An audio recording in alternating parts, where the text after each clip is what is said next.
شعیب کی لالچ کا انجام حصہ دوم 2 سال جیل میں رہنے کے بعد شعیب آخرکار اپنے گاؤں واپس لوٹا۔ چہرے پر تھکن، آنکھوں میں پچھتاوا، مگر جیل کی تنہائی نے اس کے دماغ پر برا اثر ڈالا تھا۔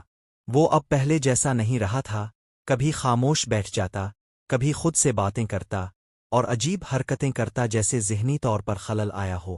گھر آ کر اس نے اپنی پرانی دکان دوبارہ سنبھالنے کی کوشش کی، لیکن اس دوران اس کا بھائی سویل وہاں کام کر رہا تھا۔ سویل نے کہا، بھائی، میں نے 2 سال یہ دکان سنبھالی ہے، یہ میرا ذریعہ معاش ہے۔ دونوں میں جھگڑا ہوا، مگر سویل ایک اچھا اور نرم دل بھائی نکلا۔ کچھ دن بعد اس نے دکان واپس شعیب کو دے دی۔ مورا افسوس، شعیب کی لالچ ختم نہ ہوئی۔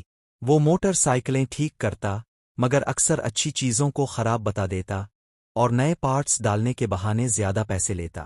کبھی وہ خود ٹیوب میں پنکچر کر دیتا تاکہ نیا ڈالنے کا جواز بن سکے۔ وقت گزرتا گیا اور اس کی عادتیں مزید بگڑ گئیں۔ ہر صبح دکان کھولنے سے پہلے وہ کہتا، دن بھر جو بھی آتا اسی سے یہی فرمائش کرتا، مگر حقیقت یہ تھی کہ شعیب اندر سے خالی ہو چکا تھا۔ لالچ نے اس کا سکون اور عزت چھین لی تھی۔ لوگ اسے ہسپتال لے گئے۔ ڈاکٹر نے کہا کہ طویل ذہنی دباؤ اور گناہوں کے بوجھ نے اس کی صحت تباہ کر دی ہے۔ ہوش آیا تو شعیب نے آہستہ آواز میں کہا، کاش میں سچائی سے کماتا، آج سکون سے جیتا۔ لالچ انسان کا سب سے بڑا دشمن ہے۔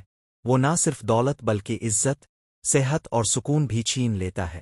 دیانت اور سچائی وہ دولت ہیں جو کبھی ختم نہیں ہوتیں۔